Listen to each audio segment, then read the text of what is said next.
Posted by u/thrower20261962. My husband, 30M, and I, 28F, got into an argument last night because we haven't been intimate in almost a month. This is because a couple of months ago, he was in a self-admitted manic state and took out multiple loans to gamble, losing all the money. We're talking upwards of $65K in loans from multiple banks. He also lost his job a month ago. We're in a terrible financial situation, so I've been working harder than ever at my job to make more money and help him pay off his debt. I work extra days and stay at work for up to 12 hours a day. I even volunteer to work at other locations for extra opportunities to make more money. Some of these are over an hour away. Last night, I came home from work after a 10-hour shift, physically exhausted and emotionally spent because we almost had an active shooter situation at my workplace, which stressed me out. He tried to initiate bedroom intimacy, but I was not in the mood, as I had been home for less than 10 minutes and he currently doesn't have a job, so he was able to relax all day waiting for me. He stood up, took my lingerie from one of my clothing racks, and threw it at my head, screaming, "Who are you wearing this for?" Because it's not for me. I couldn't even fathom entertaining that thought, so I tried to calm things down, but he kept going. Eventually, I just left the house and took a 2-hour drive. By the time I came home, he had fallen asleep. This morning, I went to work and noticed on our cameras that he had gone to sleep in the basement in the middle of the night and never came back up. By 3 p.m., I was extremely worried that something was wrong as he suffers from suicidal ideation, so I told my boss that I was leaving work early to check on him. When I came home, he was sleeping in the basement, so I woke him up. He asked me to bring him ibuprofen for a headache and to go pick up breakfast for him. So I drove out to get him a Red Bull, a breakfast sandwich, and a milkshake, came home, and gave it to him. That's when he reinitiated the fight from the night before and demanded to know where the lingerie was. The previous night, when I got home from my drive, I was afraid he would destroy the lingerie, which I had spent my own money on, so I hid it in a safe place. I wouldn't tell him where it was, and he started screaming at me again. I decided to leave the house once more. Not 5 minutes later, I received a text message from him belittling all I've done for him, accusing me of cheating, telling me to go screw whoever I'm hiding my lingerie for, and saying that I bore him. I don't even know what to say. I'm heartbroken, and all I want to do is cry in the parking lot I'm currently sitting in. I feel completely unappreciated for working extra shifts to help him pay off his debts, taking care of him even after he accuses me of cheating on him, and checking on him when I think something is wrong. Honestly, that one message left me completely speechless. I don't recognize this person. I have no idea who he is. I feel degraded and humiliated by the way he spoke to me. How do I respond to his accusations, and what am I supposed to do about the way he spoke to me in those text messages?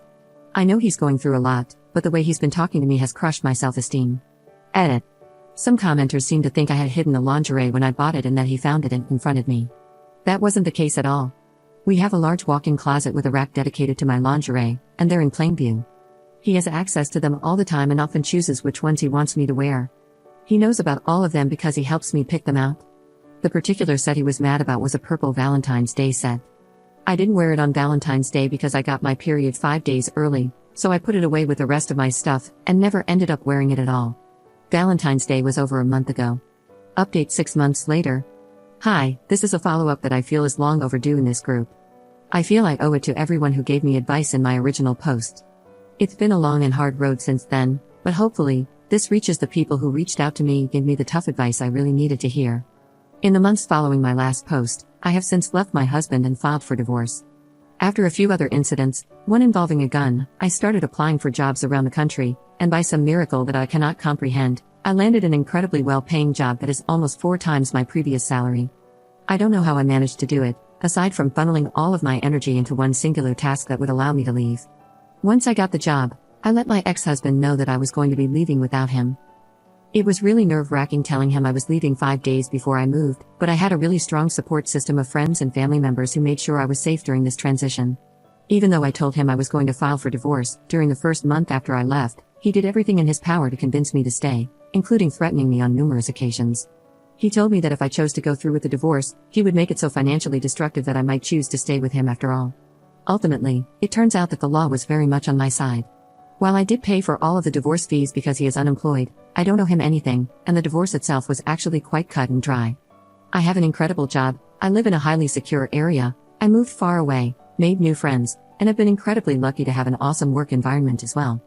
I have my own townhouse, and I also took all our pets with me, as I didn't believe he was capable of taking care of them. It is in the divorce agreement that I will be keeping them for the rest of their lives. I donated just about everything I owned, came to a new place with only my pets and clothes in a suitcase, and started completely over. I can't express to anyone reading this just how liberating and peaceful this journey has been. Our house has since been sold, and he has moved across the country to live with his mom and dad as he figures out his unemployment situation. He still sends me threats followed by love bombing, although by this point, they are happening less and less each week. I cut off any personal communication with him about a month ago, and now I only speak to him through our lawyers, which is pretty easy. I'm not going to lie, though it was the hardest thing I've ever done logistically, emotionally, leaving was the best and easiest experience I've ever had. I think at the time I made my last post, I was in incredible denial, thinking I wasn't good enough as a wife and that I wasn't doing everything I could to try to fix him. I have since come to realize that I did, in fact, do absolutely everything within my control to try to save our marriage. I made us go to marriage counseling, I provided him with mental health resources, I reached out to his parents, and they agreed to send him to rehab, which he ultimately refused. I applied for countless jobs on his behalf, stayed late at work to make enough money for us, came home in the middle of the night and still made him dinner, and kept the house as tidy as I could with the little free time I had. I was there for him emotionally when he had breakdowns, I asked his friends to check in on him when he was feeling low, I made doctor's appointments for him that he didn't show up to, I consulted with a financial advisor to help us figure out how to pay off his debts, I put him in contact with a headhunter, and I gave him grace every time he had an outburst and degraded me. I spent months researching addiction just to understand him better, and I read books on how to improve trauma-bonded relationships. I did everything I possibly could. At the end of the day, no matter how much I loved him or wanted to make the marriage work because I believed it was my responsibility to fix everything, I had to step outside of myself and realize that if this were happening to anyone else I loved, I wouldn't tolerate it. I had to decide to love myself just as much as I love the other people around me, and that is the only thing that led me to leave. I'm safe, and I'm probably the happiest I've ever been in my entire life.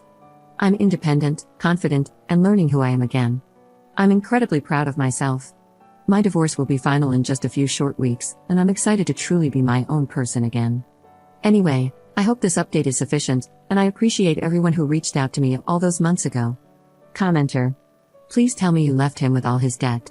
I hope you didn't pay a dime of his $65K gambling debt. Ops response. Nope, I did not. Thankfully, the courts were very good to me, and I'm not responsible for paying any of his debt. The only reason I paid for the entire divorce was to expedite the whole process, because otherwise I would have had to wait until he started making money, which he still hasn't. He's been living with his parents for about 3 months, and as far as I know, he's still drinking and playing video games, and they're getting quite frustrated with him. I feel really bad for him and his parents, but at the end of the day, he is an adult and is making his own decisions.